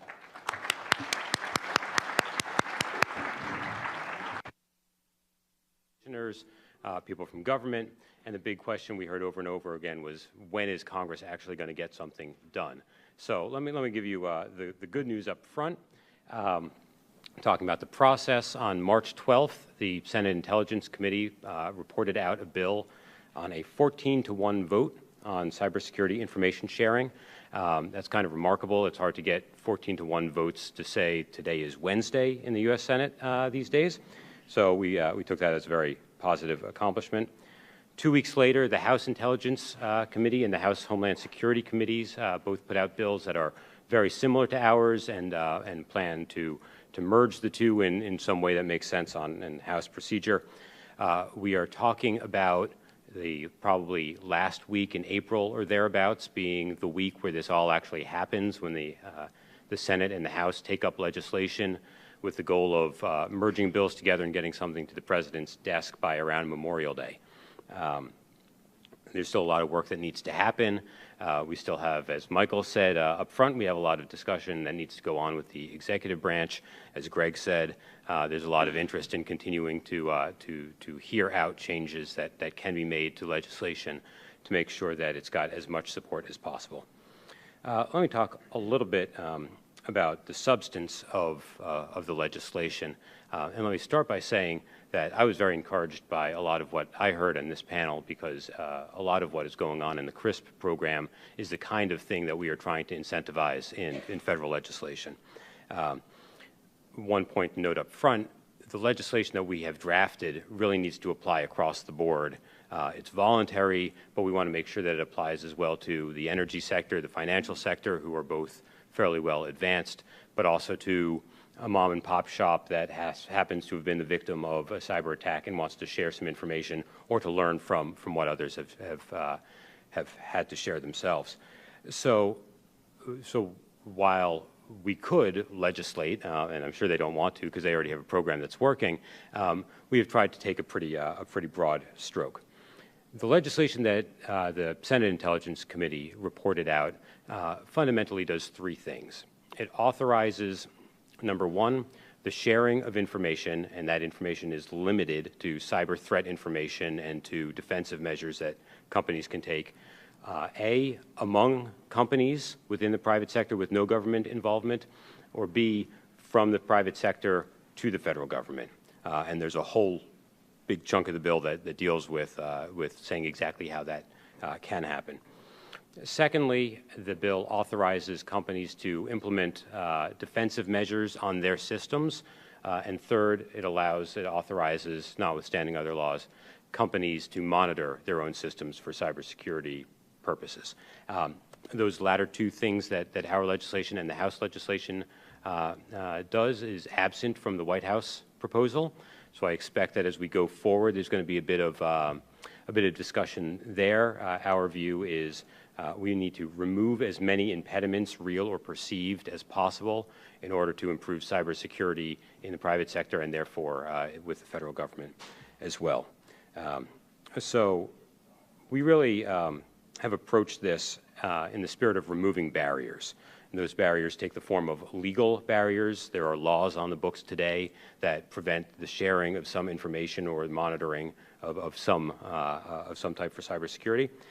Barriers in the form of regulation. The previous panel talked quite a bit about the concerns about sharing with a regulator, and our bill actually basically outlaws the regulatory use of information shared for this purpose, with a narrow exception. And then removing cultural and technological barriers as well. All of this under, again, the premise that the government can't do this, can't protect cybersecurity, and therefore needs to do a lot more to empower the private sector and also to encourage and incentivize sharing. A lot of that obviously is done through liability protection. Let me talk about that for a moment. This is the third bill that has gone through or been produced by the Senate Intelligence Committee. There's been a lot of legislation in other committees as well. The first real approach culminated in 2012. There was a comprehensive bill in the Senate that was led by Senators Lieberman and Collins, and we had written an information sharing piece of that. That bill got to the Senate floor after a few days of debate. It failed to get cloture because we had one Republican vote to move the bill forward, and the bill died essentially because it lacked private sector support, a lot of that because of what was seen as weak liability protections. In the next Congress, the past 2 years, the Senate Intelligence Committee put out a bill that addressed that problem, had quite strong private sector support, didn't even make it to the Senate because it lacked support from the privacy side. So this is our third bill, and I think we've hopefully finally learned the lesson, encouraged by a 14-to-1 vote, that you need to work with the private sector, you need to work with privacy groups, you need to work with the other parts of government, and if no one's getting everything they want, but everyone can live with it, then hopefully we've basically struck the right balance. So there's a lot that's going to need to be done. To a certain extent, this is the easy part. It's taken us 4 or 5 years, but putting in a system that's going to allow for the kind of sharing that we want and that is either modeled on or building heavily from CRISP is going to take a lot of work. First, there's the technical part. As our bill is structured, we are envisioning and encouraging real-time sharing of the type that does not quite exist today, and where it almost exists is very narrowly implemented, which will require building the pipes and drafting the coding so that data, whether structured or not, coming into the government from any number of places to any number of places, can get where it needs to go broadly among federal agencies in real time. Moreover, the way we see it, once that information gets to the government, whether it's the final destination is the NCIC at the Department of Homeland Security or the Department of Energy, or yes, the FBI or NSA or any number of appropriate federal agencies that in our mind actually need to have information because they have a role to play in cybersecurity, those places have to have the wherewithal to be able to ingest, analyze, and act on that information also in real time, or at least at machine speed, because God knows if we've got bureaucrats or even well-intentioned analysts on the government side who have to act on and interpret everything that's going on, we are going to be continuing to play defense rather than actually being in the position of preventing or at least mitigating some of the attacks we're seeing. That's the technical side, which is probably easier than the policy side. So all of the legislation that's been drafted on Capitol Hill over the past 5 years has required the promulgation of some set of policies, procedures, and privacy protections that govern the receipt, the dissemination, the use, and the retention of the cyber threat information that is going to be coming in potentially very large amounts.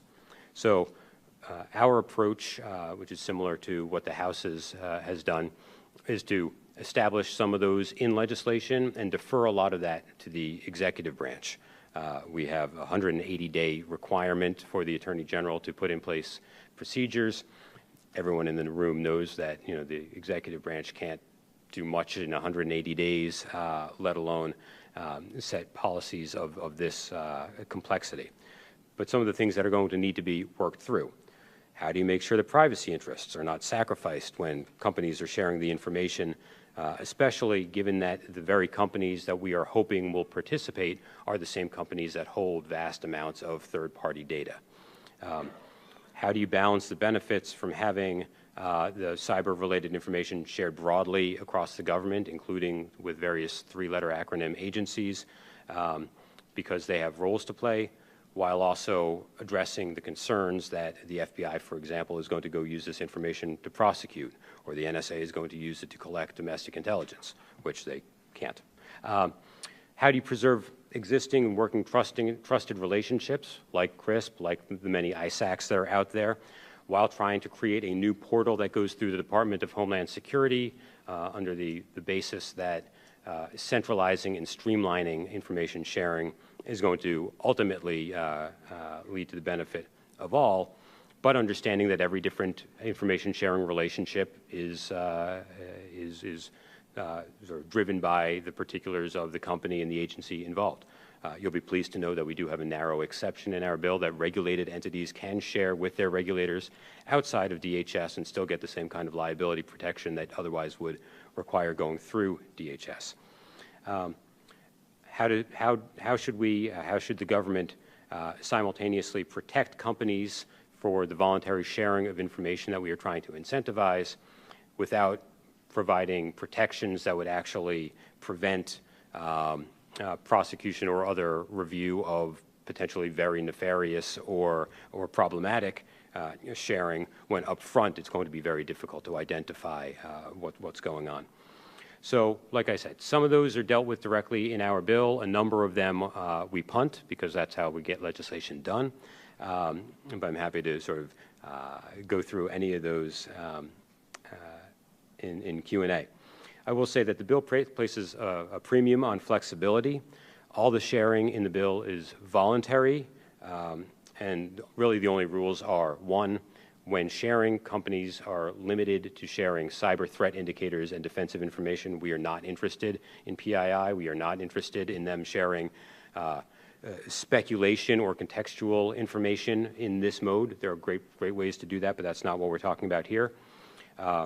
Secondly, that when companies are sharing information, they do take the kind of steps that were discussed earlier to strip out PII that's known to be included, or to implement practices that are going to have an automated review for that kind of information. So restricting fields, whatever it is. We don't want to define what it is, because the problem with all of this is if we try to legislate too specifically, we will be outdated in years, if not months. So we're trying to put in place parameters that are going to work. Let me say one last thing before closing. We do recognize that, just like with the Department of Energy in the CRISP model, there is a greatly increased role that the government needs to play here, and it should not be information from the private sector to the government or private sector to private sector. The government has a lot of information at its disposal on both cyber threat indicators that have not been shared, and also useful information about what foreign cyber actors are doing that are useful for companies. And so the first thing that our bill, after giving itself a short title and defining some terms, is to push the executive branch into sharing more information out, whether that's unclassified information, declassified information, or classified information that needs to be shared consistent to the appropriate protections. With that, let me stop. I am happy to take some questions, and both here and afterwards as desired. We've got one in the back there. I can see it. Thank you. Tal Kopin from Politico Pro Cybersecurity. I'm curious, what are the odds of the various committees in the House and Senate actually pre-conferencing a bill together before anything hits the floor versus trying to conference something after? Right. So there will not be any sort of official pre-conferencing, and to explain, the goal is not going to be to sort of wire this such that the House and Senate go into the process with the goal of producing the same thing so we can skip the step before sending it on to the President's desk. The legislation on both sides is quite similar. The differences are not structural. They have to do more with exactly how you require or permit or shape different things. So I expect, I know for the Senate, and I believe for the House, there will be a fairly open amendment process. So once you get there, any kind of agreement you've got will go out the window anyway, because the Senate will work its will.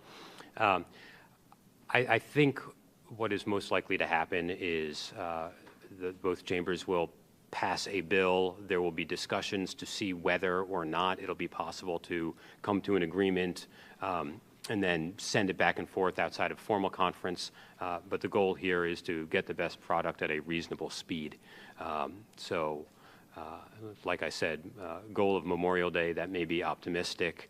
The President has not yet said that he would sign this legislation if it reaches him, which we certainly are hoping for. So with everything else, flexibility. Maybe I'll cheat and ask a question that you can dodge if you want, but there's some other bills that are coming up in the next couple months, at least for people to think about or talk about. One is the FISA, of course.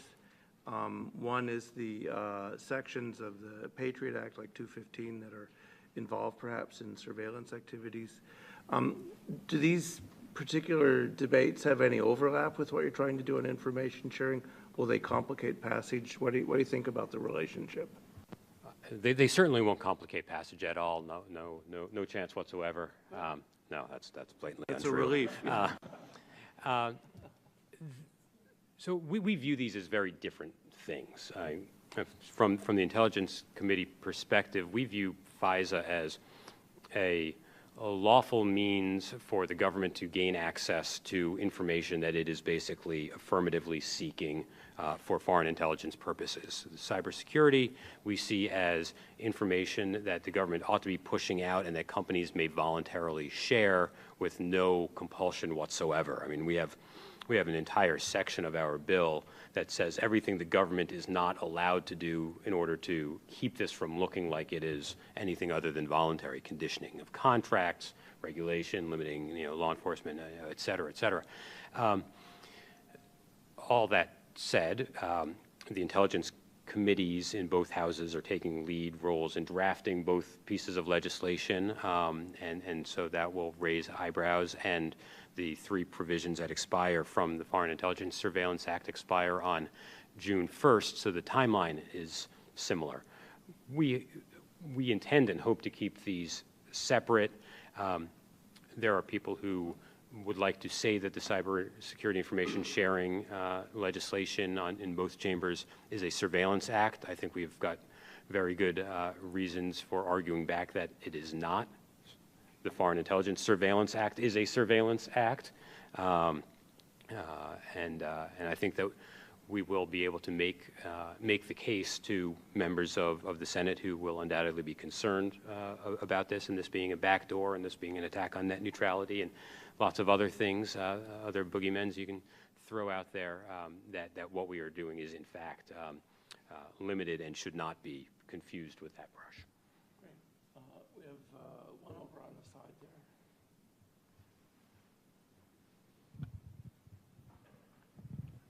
there. Michael Eisenberg here in my ABA capacity.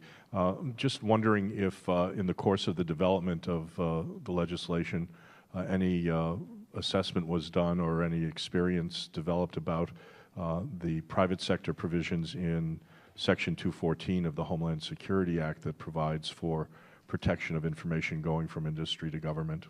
Was that looked at, and what was the reason for reenacting that approach? For the protection of information,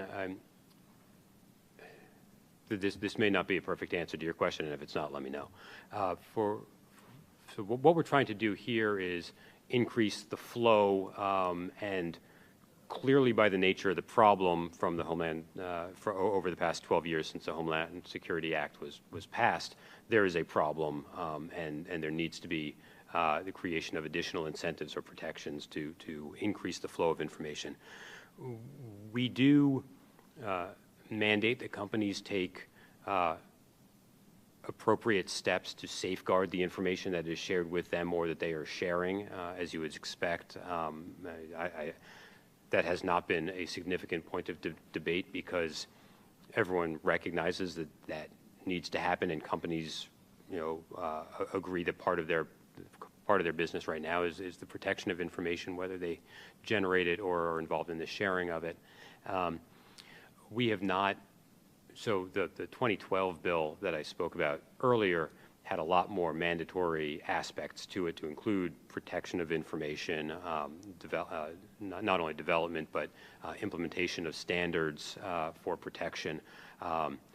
That didn't get there, so the thought has been to disaggregate some of the legislative approaches and the goals that we might all share, data breach being another one that is not in this legislation, and try to tackle these more as bite-sized chunks rather than handling them all in a part. Okay, Greg, Denise, Mark, I'm going to call on people. Any of you guys have questions? No? Well, we have one, I'm sorry, one last question. This will be it. I couldn't resist before you said goodbye. Hey, Jason Miller, Federal News Radio.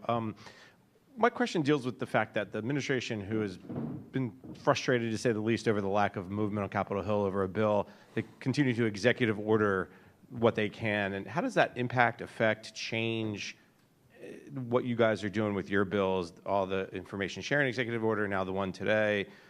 Does that change how you guys work?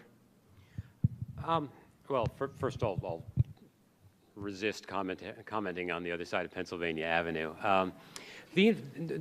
By and large, the executive orders that the administration has put in place are important and necessary, but not sufficient in far as information sharing, as well as the range of other things they've done on executive order, to include the sanctions piece introduced today. We would like to have had legislation in years past. We would like the executive branch to more strongly support the tenets of the bill that we are working on right now. But there's a limit to what, especially in information sharing, there's a limit to what the president can do by executive order. He cannot provide liability protection, and he cannot waive the applicability of other statutes. So while the information sharing executive order is good as far as it goes,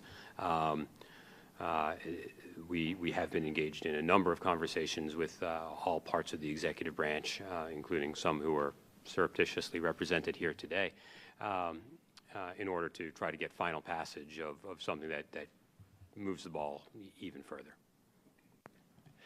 Well, if any of the surreptitious members want to stand up, please. No. Thank you for a very frank discussion of legislation. Please join me in thanking David for that.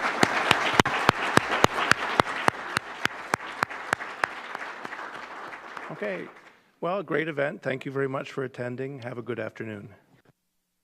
The development of information sharing and analysis organizations, or ISAOs, to serve as focal points for cybersecurity information sharing and collaboration within the private sector and between the private sector and the government. So those ISAOs are intended to accomplish four things. First, we want them to make it easier for companies to trust each other when sharing information, because the ISAOs will have a sort of defined set of standards for what they're supposed to meet in order to call themselves an ISAO. Companies will have better ability to trust that when they're sharing those information with those organizations, they know what those organizations will do with their information. Second, ISAOs will enable the sharing of information across sectors and regions, providing a different way to share information than what we have now.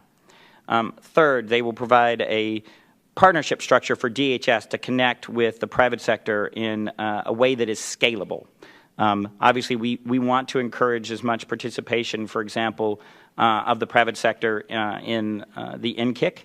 the National Cybersecurity and Communications Integration Center at DHS, but there is a physical limit to how many different companies you can jam in there. So we have to create a way that is physically scalable to do the information sharing.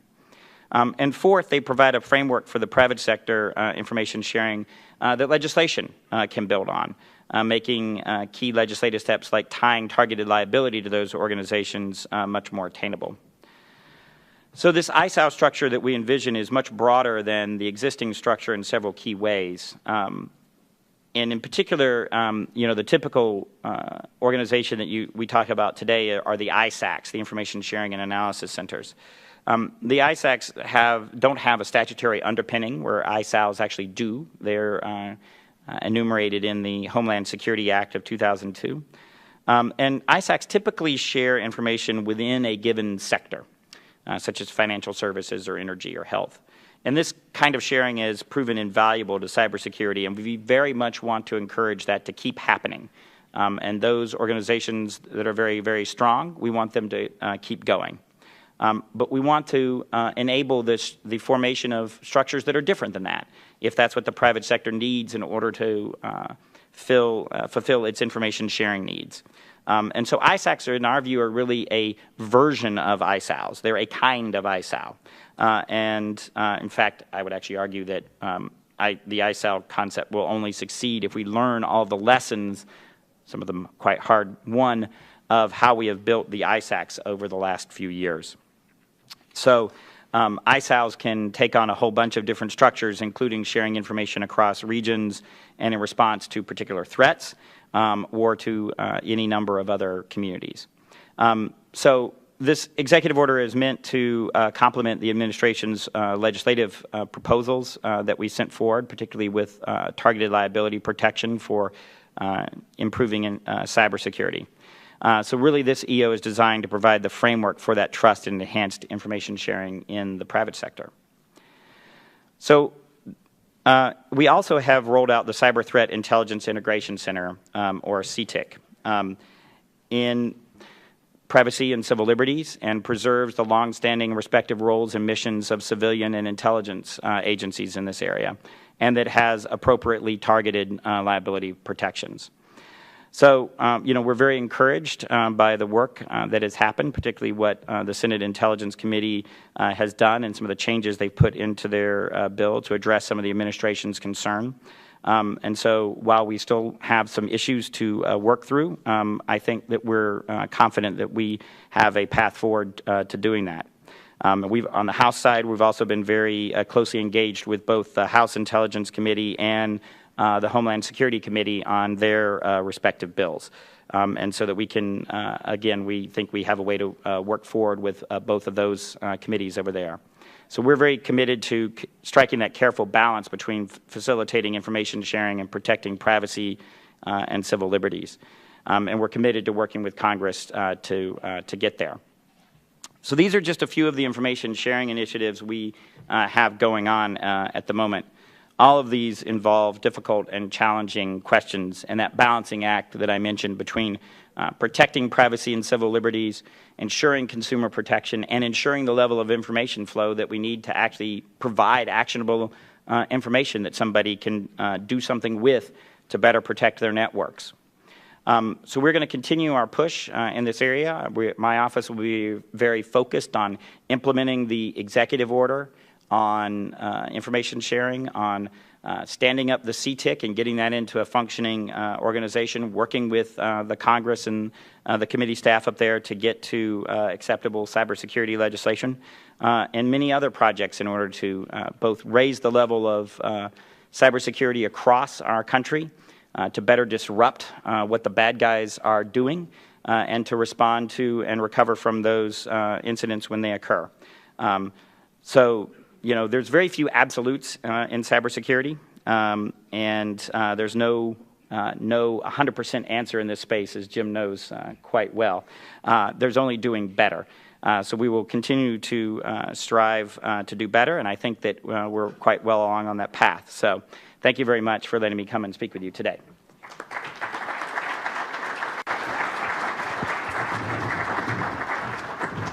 Great, thank you.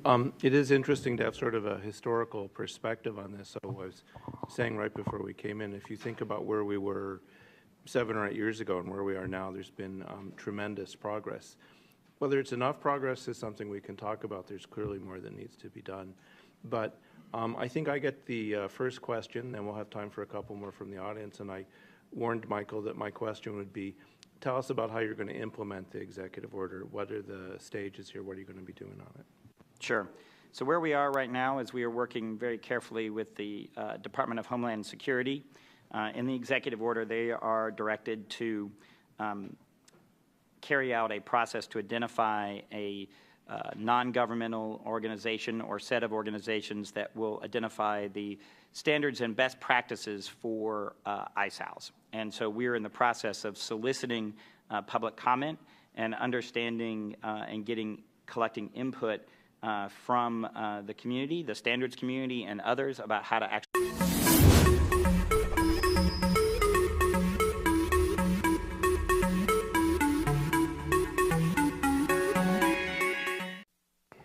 Good afternoon. My name is Jim Lewis. Welcome to CSIS. We're really happy to have this event. We'd like to thank FireEye for helping to sponsor it. This is the 4th time we've scheduled it.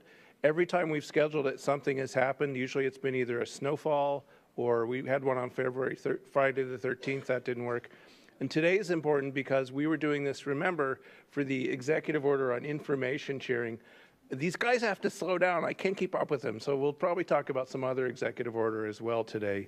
But the format is we will have Michael Daniel from the NSC give some opening remarks, talk about what they're thinking about. We'll then have time for a few, probably 2 or 3 max questions with Michael. We'll then go to a panel, which my cohort in crime, Denise Young, will moderate. And then we'll close up with remarks from David Granis from SSCI on the status of legislation and where we are on the Hill. So it's a pretty full schedule. Thank you very much for coming out. With that, we have bios on the web for people who don't know who Michael Daniel is, but let me turn it over to him. Thank you.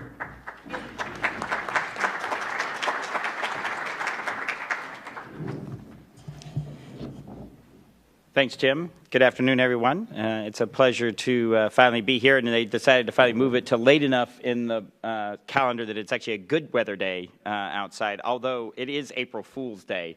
So there's something sort of ironic in that. So I would also, I do want to recognize CSIS's strong record of leadership in helping us shape and promote really good cybersecurity policy in the United States and informing the public about cybersecurity and technology issues. So thank you, Jim, for all that you do in that space. So as Jim said, I'm Michael Daniel, and I'm the Special Assistant to the President and Cybersecurity Coordinator at the White House. So in my job there, I lead the federal government's development of national cybersecurity strategy and policy and oversee the implementation of those policies. So in layman's terms, that makes me the chief cat herder for cybersecurity in the federal government. So today I'm going to talk about a topic that we've spent a lot of time on recently, information sharing, and sort of what the administration is doing in that area. Obviously, information sharing, got this room full of people, and if there's 100 people in this room, I could bring up information sharing, and we'd easily have 150 definitions of what information sharing actually means. But for us, I think that we view information sharing in the cybersecurity space as a very foundational element of our ability to combat the cyber threat. It is certainly not the end-all and be-all of what we need to do, because certainly actually just the act of sharing information doesn't in fact make anybody better off unless you do something with the information on the other end. If the government isn't doing something with the information we get from the private sector, or that the private sector is not doing something with the information they get from the government. But in order to enable that action, in order to enable intelligent and well-informed. In reviewing our cybersecurity capabilities over the last year, the administration really determined that we face some critical gaps internally to the administration, particularly involving the strategic analysis and integration of intelligence related to cyber threats. And this is going beyond our ability to assess particular incidents and threat indicators. This is about our ability to integrate that information across all of the different information streams that the U.S. government has, to discern the signal from the noise, if you will. How do we know what threats and risks we really ought to care about, particularly from the national level? Where are our adversaries going? And how should we position ourselves to counter what they are doing? And how do we make determinations about how to improve the cybersecurity of the nation? So the CTIC is really designed to help us fill that gap. And the President directed the Director of National Intelligence to form the CTIC using his authorities under the Intelligence Reform and Terrorism Prevention Act to create intelligence centers. And in many ways, CTIC will serve a function similar to the National Counterterrorism Center does in counterterrorism, providing that all-source analysis of threats and incidents impacting American national interests, and closely supporting the operational work of government cyber centers, making sure that they really have the best intelligence available about cyber threats and cyber actors in order for them to carry out their missions. CTIC is really designed to be an internally facing organization. It's not designed to interact with the private sector. That's what we have DHS and the FBI and a whole alphabet soup, frankly, of federal agencies to do. So the CTIC is really designed to do that knitting together on the back end, to make that back end wiring and machinery work better so that all of those elements can do their job better, and for those of you in the private sector, make our interaction with you actually better. So if we do it right, the private sector will never see the CTIC, but you will see the results of their work and what they do in enabling us to do a better job of outreach and coordination. And then finally, I know that you will hear from David Granis about where the Congress is in legislation. What I will say is that from the administration side, we kicked off 2015 by submitting a new updated legislative proposal in cybersecurity that included a cybersecurity information sharing bill, a national data breach notification standard, and a bill to enhance law enforcement tools for combating cybercrime.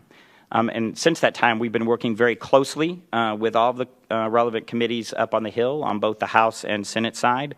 And I will say that we've made tremendous progress in this space. And I'm actually more optimistic at this point than I've been in a while that we can actually get to a piece of cybersecurity legislation that can pass the Senate, pass the House, and that the President will be able to sign. From the administration's point of view, we are looking to ensure that whatever we do in this space actually promotes greater information sharing, that actually has the result of increasing the amount of information that flows between the private sector and the government, and that we don't authorize behavior that actually harms the cyber ecosystem, and that also carefully protects action. You need to have that information sharing going on. And so that is why, as a focal point, we have had many different efforts in several areas to promote the greater flow of information both within the government, between the various parts of the federal government, between the federal government and state and local governments, between the federal government and the private sector in both directions, both the federal government pushing more information out and the federal government getting more information back from the private sector, and between the federal government and our international partners, because all of these issues take place not just domestically, but in an international context as well. So certainly the White House has been very active in this issue, even just in the past few months, from hosting the first cybersecurity summit and summit on consumer protection at Stanford University, and through the executive order that the President signed at the summit, the presidential memorandum establishing the Cyber Threat Intelligence Integration Center, or CTIC, and renewing our push for cybersecurity legislation. So, I would say in this space for us in the White House, the good news has been that the President has been very personally interested in cybersecurity and in these issues. And the really bad news has been that the President has been personally interested in these issues. But either way, it's definitely been a really cool and interesting time to be working in cyber. So let me talk a little bit about the information sharing executive order that we issued back in February. This executive order is really designed to encourage and promote the sharing of cybersecurity threat information both within the private sector and between the private sector and the government. Obviously, this kind of rapid information sharing is essential in several different ways. Both, I would say, at a tactical response level, but also at a more strategic level. At the tactical level, we want to be able to be sharing this information in order for us to be able to respond more effectively to particular incidents and threats. So a particular intrusion into a given company, we want more information there, and we want to be able to use that information to help us protect and defend other companies and other organizations, and frankly also the federal government's own assets. But we also want this expanded information sharing at a very strategic level. You will often hear Phyllis Schneck from the Department of Homeland Security talk about her idea for a weather map of sorts, if you will, in cyberspace. We very much want to create that ability for us to have strategic level awareness of what's happening in cyberspace, what's coming over the horizon, what are the trends, where do we see the bad guys moving, and how can we start to anticipate what that might look like, what will be their next move once we take a particular defensive action so that we can be better positioned to respond. So it's both at that tactical and that strategic level that we want to, that the executive order is really designed to promote. And that executive order laid out a framework for expanded information sharing to help companies work together and to work with the federal government. That EO 13691 in particular encourages